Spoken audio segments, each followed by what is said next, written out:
काली माता की एक प्यारी और भावपूर्ण कथा सुनाने जा रहा हूं। बहुत समय पहले जब पृथ्वी पर अधर्म और अत्याचार बढ़ गया था, तब एक भयंकर राक्षस था, रक्तबीज। उसकी शक्ति इतनी अद्भुत थी कि उसके शरीर से गिरने वाली हर बूंद से एक नया राक्षस पैदा हो जाता था। देवता उससे बहुत भयभीत हो गए और उन्होंने माता दुर्गा से सहायता मांगी। तब माता दुर्गा ने अपने क्रोध से एक अत्यंत शक्तिशाली रूप धारण किया, माता काली।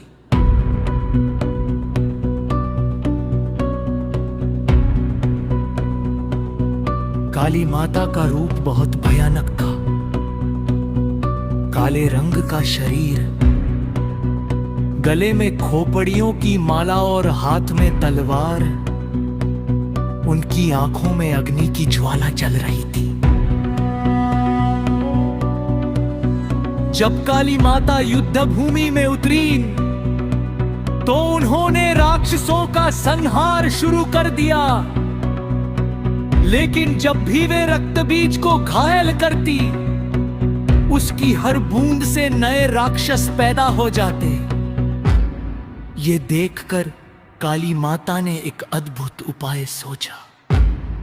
उन्होंने अपनी लंबी जीभ बाहर निकाली और जैसे ही रक्तबीज का खून गिरने लगा, काली माता ने उसे जमीन पर गिरने से पहले ही पी लिया। इस प्रकार एक भी बूंद जमीन पर नहीं गिरी और रक्तबीज की शक्ति समाप्त हो गई। अंततः काली माता ने उसका वध कर दिया और पृथ्वी को उसके आतंक से मुक्त किया। लेकिन युद्ध के बाद भी काली माता का क्रोध शांत नहीं हुआ। वे पूरे ब्रह्मांड में विनाश करने लगीं। तब सभी देवता घबरा गए और भगवान शिव से सहायता मांगी। भगवान शिव ने एक उपाय किया।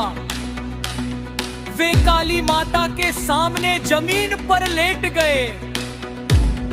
जब काली माता आगे बढ़ी तो उनका पैर शिव जी के ऊपर पड़ गया। जैसे ही उन्होंने शिव जी को देखा, उनका क्रोध शांत हो गया और उन्हें अपनी गलती का एहसास हुआ। उन्होंने तुरंत अपनी जीभ बाहर निकाल ली और शांत हो गई। इस प्रकार काली माता ने न केवल अधर्म का नाश किया, बल्कि यह भी सिखाया कि शक्ति के साथ संयम और संतुलन भी आवश्यक है। सीख।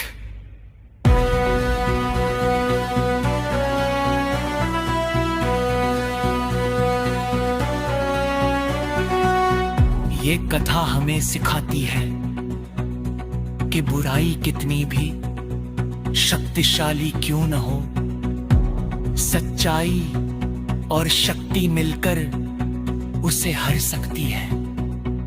साथ ही क्रोध पर नियंत्रण रखना भी बहुत जरूरी है।